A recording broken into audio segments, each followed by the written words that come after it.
I want to question why India has power to give us justice. Why there is a situation they can create and then they can pretend to be giving us the justice. We want to create a system where this problem doesn't exist. Nobody can commit our genocide, and we don't have to ask for justice again. We are doing, like, the charitable work so much for the other communities. It's not wrong, but when you don't have things to survive, when you don't have basic structures to provide to your own people, there is no point doing charity, because now your charity is just pleasing other people, just getting validation from them that Sikhs are so good. We don't need validation. Even if they'll say Sikhs are evil, Sikhs are not good people, and you have proper Raj, you don't care about them. Now you care about them. Now we care about them because we don't have any structure. And the weak people who are mentally and physically weak, they don't have any power. They always seek validation from other people. Question is, if India claims to be a democracy, if India claims to be a democratic nation, if India claims to be a diverse nation, how they are, like, creating this stigma around Khalistan, and how media is talking about Khalistan in a negative way. As a Sikh in diaspora, you can support Palestine struggle without any guilt or without any understanding of what Palestinians are doing.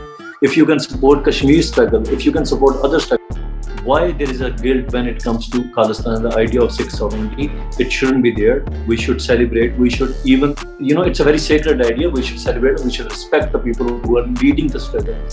Waheguru Ji Ka Khalsa, Waheguru Ji Ki Fateh.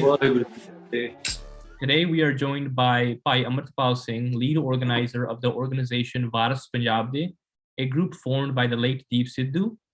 Amritpal Singh's emergence has not been a new phenomenon for those who have been discussing and engaging with Sikh political issues. Over the past couple of years, Amritpal Singh has published his views on social media and has continuously engaged with Sikh scholars around the world. This month, Amritpal Singh was formally appointed the head of Waris Punjab and has begun mobilizing around the issues of Punjab's drug epidemic, sovereignty, and displacement. Today, we are joined by students from across the globe, and we will be having a discussion on the issues facing Punjab and the diaspora. Because of our time constraints, let us jump right into the questions. So, Amritpal Singh Ji, in the last 2 decades, hundreds of thousands of Punjabis have left Punjab and have migrated to the West. Despite these glaring problems, the hyper-nationalist Indian media say you are leading the youth onto the wrong track. What do you say to them? So first of all, when you ask me why youth leaving from Punjab and going to Western countries, it's not a natural phenomenon. No community leaves like this, and it's a mass, we can say mass migration. It doesn't happen for no reason. So when there is a genocide, it's a post-genocide phenomenon. So when there is a genocide and no justice, no reconciliation, what happened? Youth will not feel safe, and subconsciously they will feel like slaves here. So if we want to, like, address this issue, it's a very, I think it's a big topic. So if we need to address this issue, we have to understand what happened in Punjab before we started, youth started leaving Punjab, and they don't want to live in Punjab. There is no sense of security. There is no sense of belonging here. So that's what we need to address. After genocide, many community left their own homelands, and then they went to another country to find peace. But this phenomena never ends here, because once you are not finding peace in your own home country, homeland, you will not be able to find anything in other countries. So Western world is already, like, very depressed, and we can say there are so many problems. Materialism is on the peak. So what we have to do with youth, we have to make them understand this is our land. We have to fight for rights. We can't leave the battle place, and we can't run away from here. So that's what I think about it. Thank you. I'm going to ask Bhai Harjot Singh, who's a student at the University of California, Berkeley, and a student of Sikh political history and in South Asia, to ask a question to you. Ji, thank you for the opportunity. Bhai Amritpal Singh Ji, what are the major roadblocks to the Panth's prosperity today, and what sort of plan can we deliberate upon and employ to remove the obstacles to the Panth's prosperity and the Panth's unity today? See, we have to let this guilt go away, that what we did, the struggle we did in the past and we are doing right now, it's not a taboo subject. Every community has right of sovereignty. Every community has right to talk about freedom, justice, and their rights in basic language. So what happened with us? We when Indian state attacked us on our faith, on our physically, mentally, they tortured us physically and mentally. We developed this guilt inside us. So this guilt is not never leaving us. When I talk to young generation, the basic question is, when state commits some violence, they think they are responsible because they are kind of provoking the state. But initially, I think in the last week, there are two incidents of Bedwi. Now, two incident of Bedwi is to provoke Sikhs, so they will do something. So who is provoking? It's not Sikhs who are provoking. We are just reacting to things. We are not doing any action. We are just doing the reaction, and that's our right. That's right for any community on the world. If justice system fails, if law of land fails to deliver justice, we have to take things in our hand to protect our faith, our dignity, and our culture. So in the future, my suggestion and my work would be to ask youth and make them this guilt go away, to work on this thing, that this is not our fault. If somebody has power to commit a genocide against us, if somebody has willingness to commit a genocide against us, they will find any way to do it. So it's not about us what we're going to do and how they're going to react it. It's not about our reaction. It's about their action and our reaction. So we don't need to take any guilt out of it. And in future, we will be working more on de-addicting youth from drugs. And the de-addiction centers currently working in Punjab are basically working on the Western idea that this is just physical issue. What happens, body get into drug get into your body and it just make a place there, and it has to leave with the medicines also. But the problem here is youth has no inspiration whatsoever. They leave drugs in centers, they come out, the society is same. Society is not changing. They have same sangat, they have same friend circles, they have same work. So what they do, they go into the same things again and again. So what we will create an environment, a culture, a space where where the youth, young guys, girls, they'll have opportunity to connect to faith. Because without faith, we can't go anywhere. So that's what our plans are for future. And secondly, as you touched yourself on how Punjab and the Panth is being stifled on every avenue possible, we just want to know a question in regards to the farmers' protests, specifically the mobilization of Punjabi farmers and Sikh farmers in particular, in opposition to the neoliberal farm reforms introduced by the Modi administration in 2020, was unprecedented in South Asian history, if not global history. So, Bhai Amritpal Singh ji, what do you think was the strategy that led us to see the protest success, and how can it be replicated for ongoing or future morchas of the Panth? See, this was not just a reaction to the three farm laws. It was just building up, piling up situation for Sikhs, and it just busted. There is a lava under the ground. You don't know until it's burst and it does what it does. So now the issue is that for understanding farmer protest, we have to understand the Sikh suffering from 150 years, what they are feeling and how they are perceiving things in this state, and this state, how the state is treating Sikhs. So when youth, they left from Punjab, went to Delhi, the kind of energy they had, it's not just about three farm laws and the slogans they were using. They were talking about sovereignty, they were talking about justice, they were talking about revenge. It doesn't come from just three farm laws. We, as a Sikh community, we actually proven ourselves that we can fight any kind of morcha and we can win it. But the failure of the leadership in Delhi morcha, we can't deny that if the leaders were good, if they had played their role, how leaders should be doing it, we would be achieving. We would have achieved so much than what we did, because we made state to cancel the three farm laws, but we didn't achieve anything. The three farm laws were not there before, so it didn't change anything for farmers. It didn't change anything for Punjab. So we actually turned away a problem that was coming to us. We didn't achieve anything out of it. So with the kind of crowd, with the kind of energy, with the kind of people gathering together and sitting there for a year, I think the federal state laws and other things must have been discussed there. But leaders didn't allow any youth, young leadership to come on stage and talk about things, talk about Sikh suffering, talk about justice. So in that case, I'll see it's collectively it's a failure, but we achieved energy and we saw that what we have we have the potential to do anything. So in future, we know what we can do and what we can't do. Thank you so much for that answer. I was going to move on to a different topic, in the topic of Khalistan. This seems to be a central point of Waris Punjab's mission. Given sort of the changing demographics in Punjab, the Indian state has created a lot of stigma around openly discussing the subject of Sikh independence. Obviously, the idea of Sikh statehood is legitimate, but how do you plan to approach the cynical attitude towards people about Khalistan on the ground in Punjab? See, there is when there is extreme violence about something, it generates a taboo about some words, especially for Khalistan. People don't talk openly about Khalistan because there is a fear psychosis in this place where we are, working now.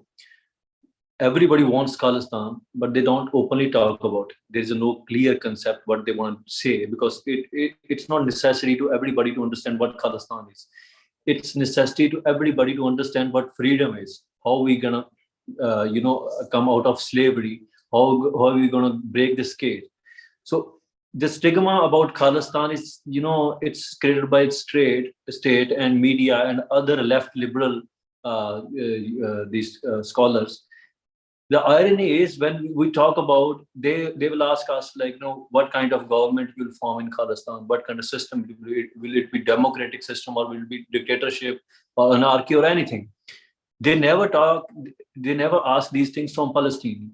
They support Palestine struggle no matter what. There is an armed struggle going on. There is a narrative war on the world. Left is leading that war, and they didn't ask anywhere if they will create Islamic State in Palestine. So what will be the future for other minorities? The same thing is happening in Kashmir.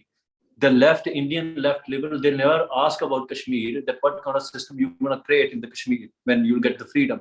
They support Kashmir freedom. But when it comes to Khalistan and Sikh freedom, they will deliberately put such questions in front of us, and we can't give any roadmap of Khalistan because that's not possible. It's about negotiation, it's about the power you have, and it's about the situation you are in. So you can get more than you want, you can get less than you want. But freedom will never be compromised, because if you will start having this stigma around Khalistan word, Indian constitution say you can talk about self-determination.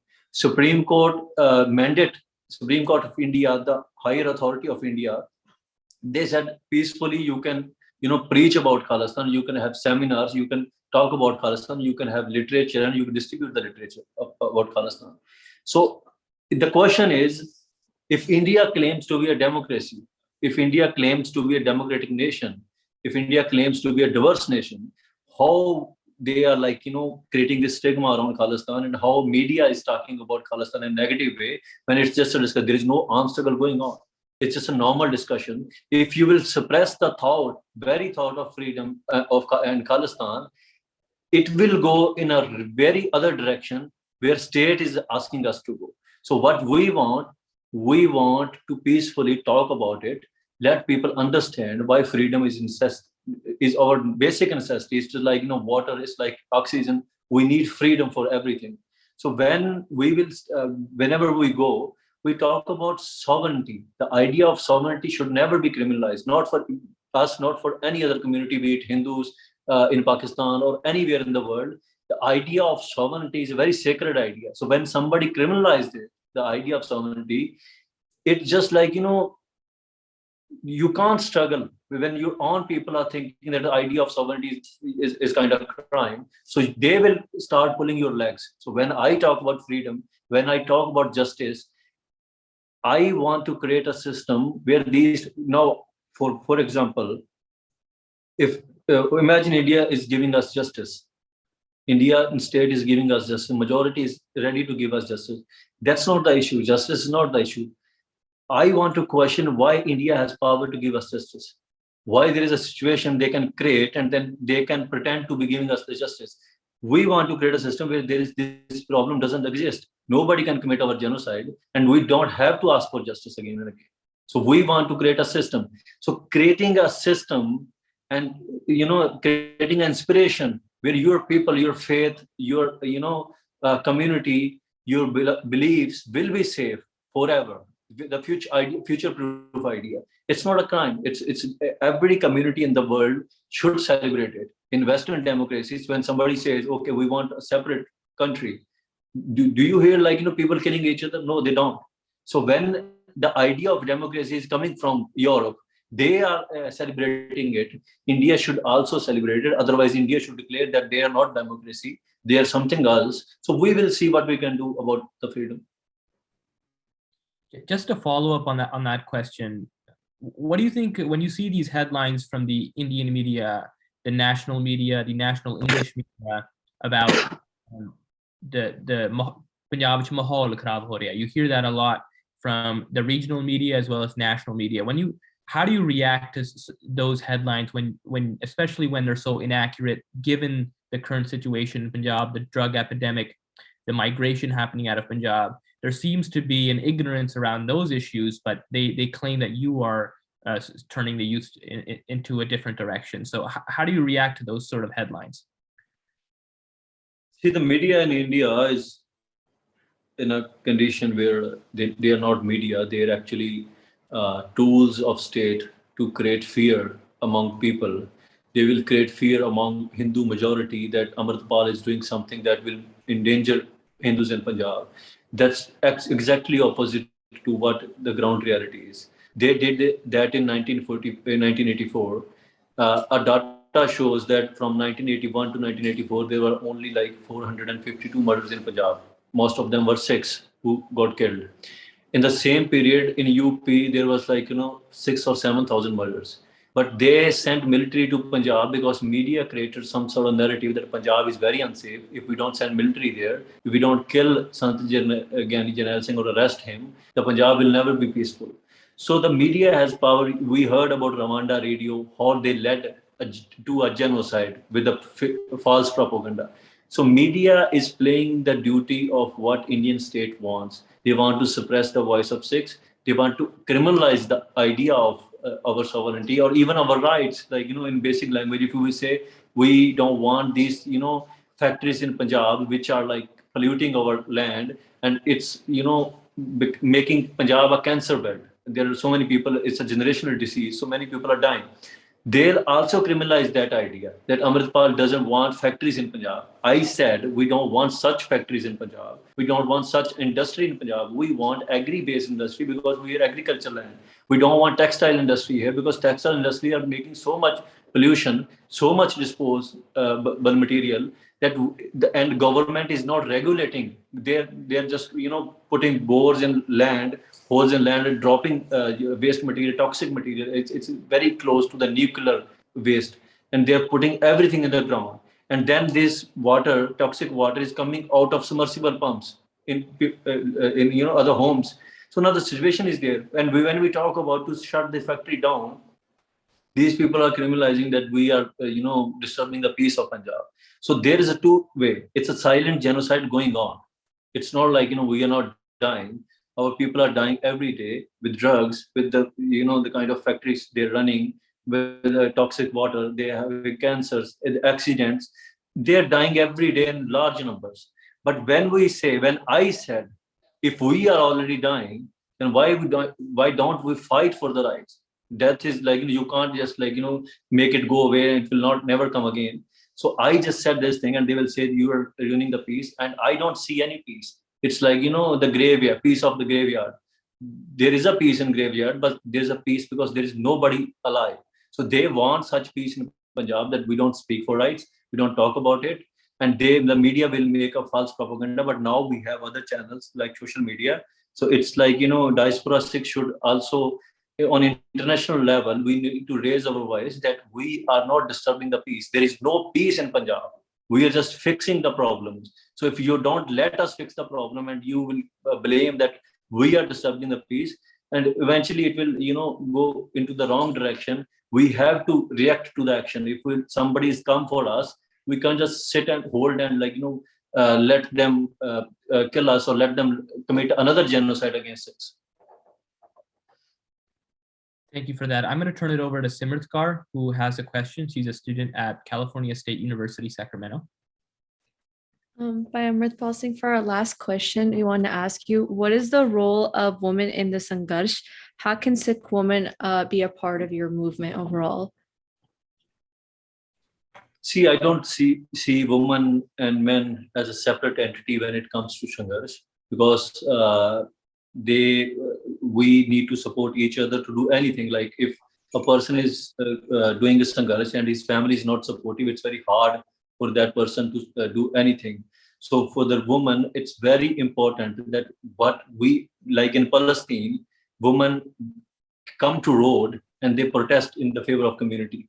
They and when I talk about Amrit and giving our seats to Guru Sahib, I also say that women must be religious. If a man is not religious, there is a slight chances that he is ruining his life. But if woman is not religious, the kids, the future of the Panth will not be safe. So when I talk about women, I say it's a 50-50 role. It's not 70-30, it's not 60-40. If we are not struggling together, and if we are fighting with each other, like on the issues of family, I know there are issues. There are discrimination against women. I am not denying anything. But the problem is we don't have any system. Until we create a system of Sikhi, these things will not go away. These are the symptom of the problem that's called slavery. And when we have a Raj, we already have a system in Sikhi where there is no discrimination. There is no gender, issue. Like, for example, when I gave the example that when they gave name Kaur and Singh, they gave it because women had to choose either father's name or the husband's name after marriage. So Guru Sahib said, no, woman is not an entity to somebody. There is not a property to somebody. So they have a separate name. They will keep it. These kind of freedom but now when you see the mental slavery is reached to the point where women deliberately change their surname after marriage. Nobody's asking them to do it. So that's a sign of mental slavery. We need to understand the role of woman is as much, if not more, but as much as important, the role of men. When I go to the places in Punjab, I see less women in the crowd who are interested in politics.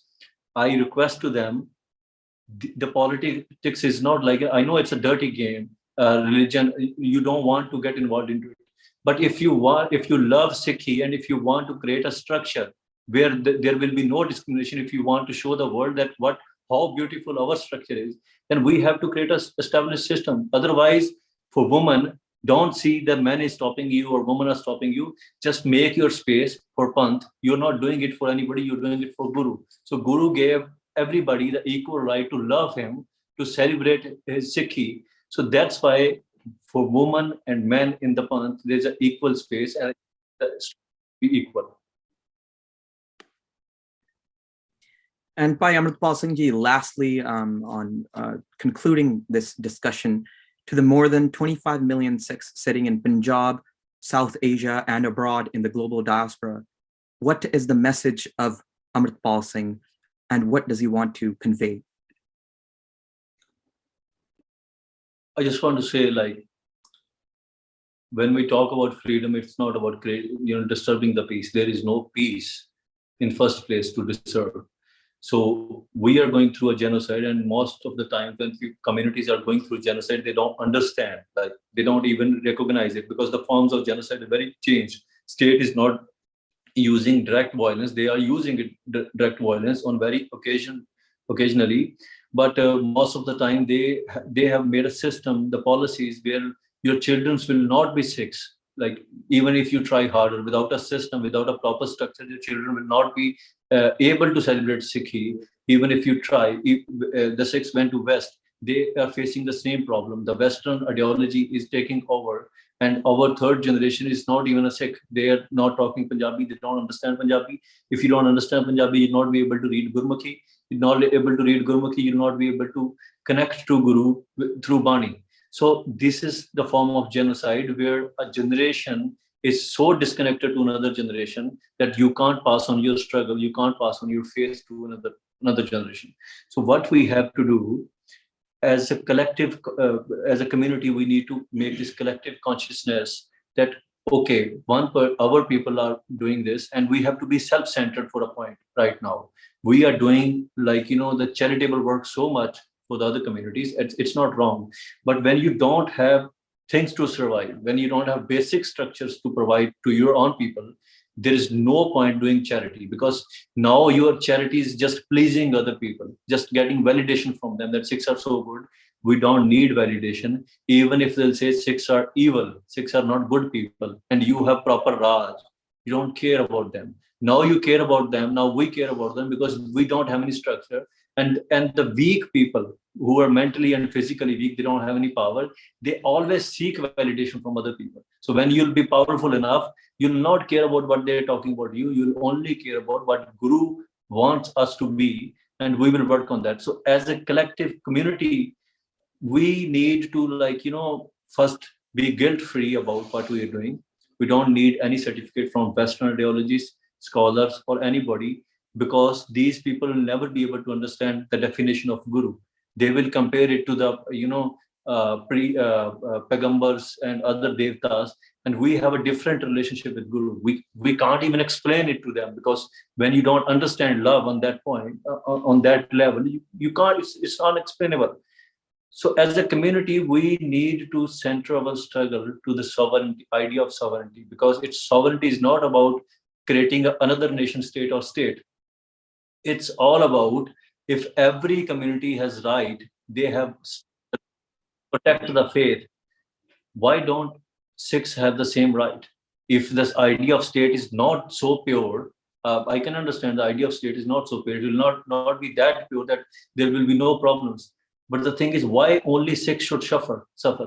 We don't have any moral obligation to create a perfect structure and give it to the world. We don't have basic rights. So when we don't have basic rights, we have no moral responsibility to show people that how good we are. So, as a community, even if you don't agree to me, even if I don't agree to you, we have to agree to one point, that Sikhs are not free people. We are not free. If we are free, we shouldn't be, like, dying in drug genocides, dying with the state violence, and migrating from here to other countries for no obvious reasons. It's not an economical issue. The economical issue is also the symptom of slavery. So when they are employing other people to Punjab, they are bringing people from other state to Punjab, and they don't have living. They are disturbing the economical structure of Punjab.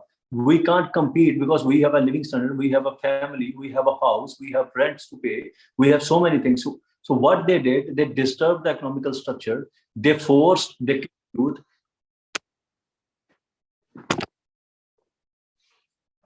They killed youth in a drug genocide, and they forced them to leave the Punjab. So now they're replacing the Punjabis, the Sikhs, with another communities. So that's a cultural genocide. That's a cultural assimilation with demographic change.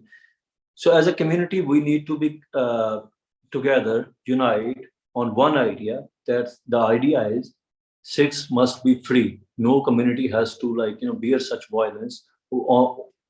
And there is no justification. Like, I don't see any point when you can, as a Sikh in diaspora, you can support Palestine struggle without any guilt or without any understanding of what Palestinians are doing.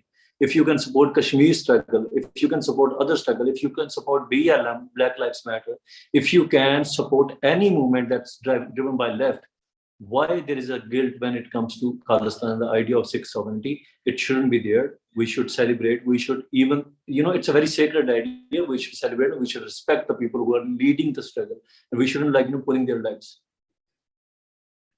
Thank you so much to Pai Amritpal Singh. We wish you the success of your organization. We wish the safety of you and your organization. So thank you all for joining us. Vaheguru Ji Ka Khalsa, Waheguru ji Ki Fateh.